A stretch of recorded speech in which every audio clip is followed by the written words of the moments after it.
Hello and welcome. Tonight, INEC Chairman Professor Atahiru Jega insists the electoral umpire is prepared for the 2015 general elections. Inspector General of Police also provides assurances of adequate security. APC presidential candidate General Muhammadu Buhari commends Nigerian armed forces for recapturing Boko Haram-held territories, insists military operations alone will not end insurgency. Federal Executive Council approves full implementation of National Conference final report. And gunmen shoot dead at least 19 people, including 17 foreign tourists, at a museum in the Tunisian capital. And on business news tonight, the federal government announces plans to launch a $1 billion small and medium wholesale bank to boost MSMEs. While on sports news, teams are beginning to feel the heat as the Lagos preliminaries of the Channel's National Kids Cup enters the round of 16.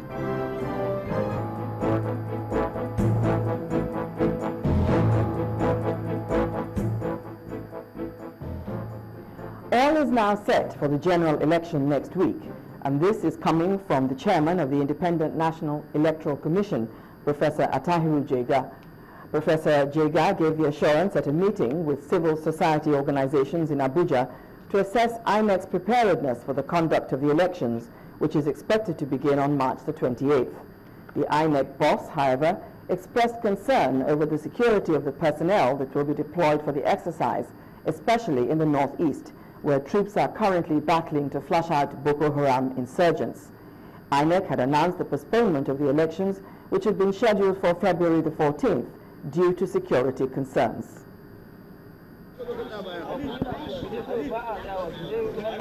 The long-awaited general election is expected to begin next week, Saturday, after it was rescheduled for 6 weeks from April 14 by the Independent National Electoral Commission.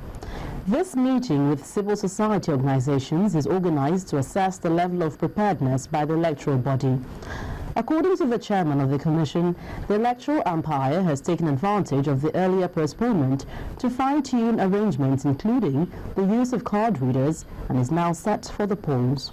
We believe very strongly that the period of extension has been put to good use and that it has added value, and obviously we will be able to do a much better election.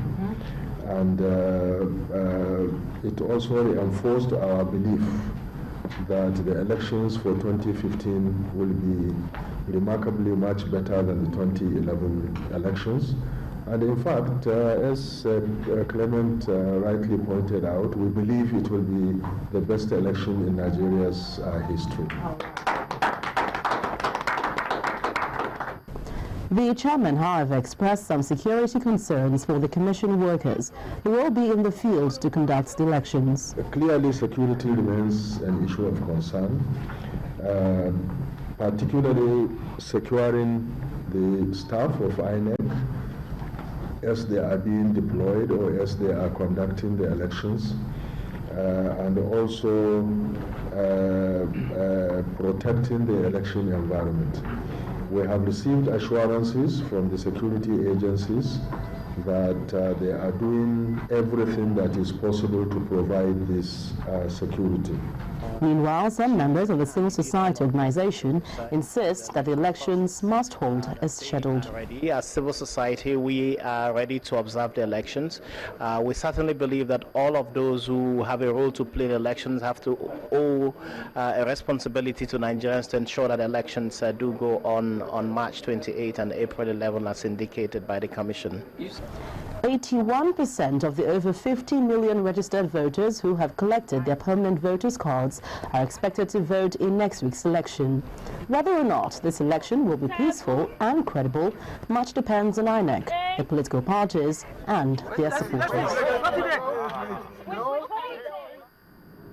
Well, it's not only INEC that appears prepared for the general elections. The Inspector General of Police, Suleiman Abba, has also been speaking on the readiness of his men to provide adequate security for the polls. The police chief, who met top officers in Abuja today, read the Riot Act act to potential troublemakers and warned that the police will not tolerate any act of intimidation, soliciting for votes on the day of election, and illegal possession of arms and dangerous weapons. He gave the assurance that the police will remain impartial and provide a level playing ground for all contestants. Anyone who tries or attempts to disrupt the national elections will be arrested and will be prosecuted. And these attempts can be outside the polling units, can be around the polling units, can be around the collation centers, can even be after the declaration of the results. Whoever wants to take the law into his own hands should have a rethink. And the law enforcement and the security agencies are together in this regard. We will also make sure that the materials are well protected.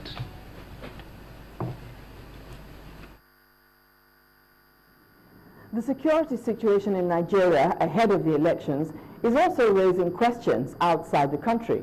But at a forum organized by the Atlantic Council in Washington, D.C., the Director General of the National Intelligence Agency and the Chief of Defense Intelligence gave the assurance that the effort to effectively deal with the situation is producing the desired results.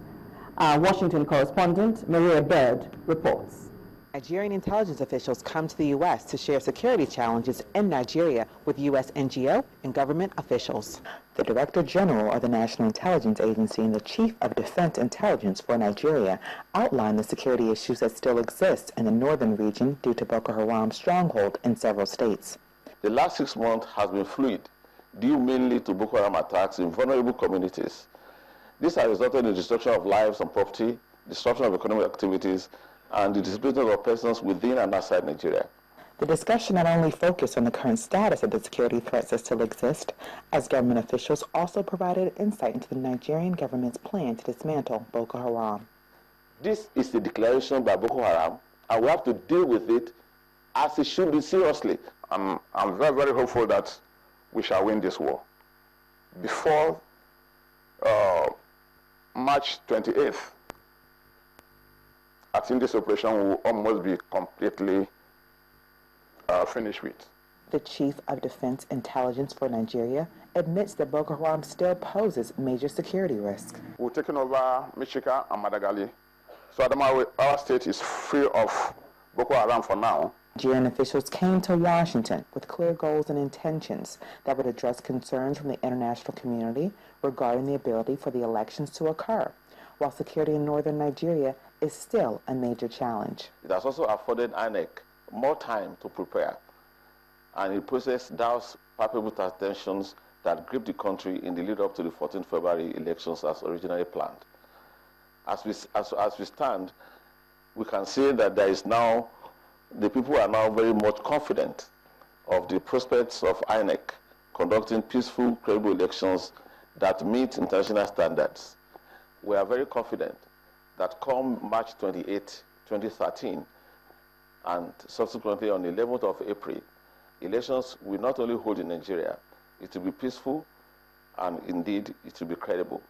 This session was not the first time that Nigerian officials came to the U.S. to discuss the security issues that persist in Nigeria. But it was a debriefing session and an opportunity for Nigeria to affirm the presidential elections on March 28th.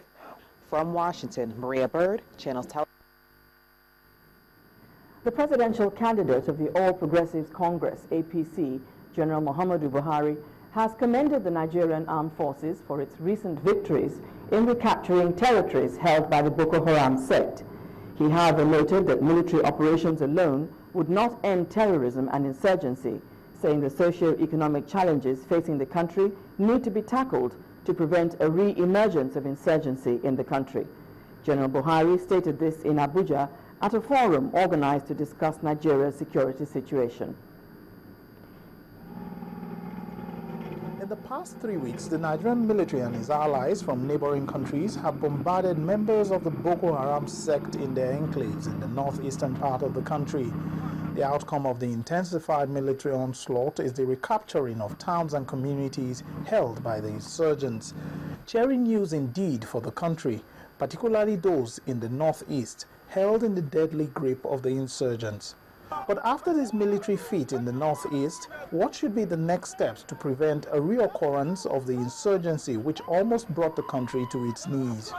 The All Progressives Congress, APC, is trying to give answers to this question at this event. We also believe that without socioeconomic development, we lay ourselves open to insecurity in our setting.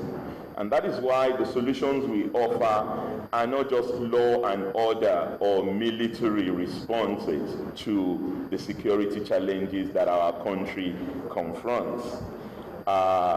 Because we see this as something that, yes, requires a military response, but also requires a holistic developmental response in order for peace to be sustained over the long term. The presidential candidate of the APC says any government desirous of confronting terrorism and insurgency must address the twin evils of poverty and deprivation. Even if we have the best military and police in the world, we would not be able to guarantee security in our country as long as 53% of our youth remain unemployed and 70% of our people continue to live below the poverty line. I believe that a bad and corrupt government is as much danger to national security as armed robbers, kidnappers, and terrorists. No doubt, the biggest security challenge that we face today is that of terrorism in the hands of the so-called Boko Haram. He said it is painful that 11 months after 219 Chibok schoolgirls were abducted by Boko Haram, the present administration has not been able to secure the release of the schoolgirls. He said the abduction of the schoolgirls, which is a great embarrassment to the country, is one he will tackle headlong if voted into power. In the meantime, the president has reaffirmed his administration's commitment to finding a permanent solution to the frequent clashes between herdsmen and farmers across the country. President Goodluck Jonathan spoke at an audience with leaders and members of Meyeti Ala Kautau Hure, a Fulani Socio-Cultural Association, who were at the presidential villa to endorse him for the March 28 presidential elections. The group also decorated the president as life patron of the Fulani Socio-Cultural Association. And for the cattle rearers, sometimes this migration leads to a clash between farmers and the cattle rearers. These clashes have not really helped us. So government must work with you to make sure that we develop places where people can stay, get water, get good grass, get everything for the animals. We are working with the governors. We have the committees that we ask the governor to set up.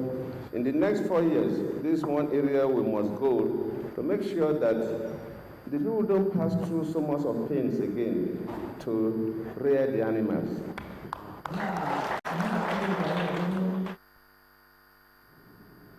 In part two, after the break, former Vice President Atiku Abubakar denies knowledge of party defectors said to be his supporters, reaffirms his commitment to the APC.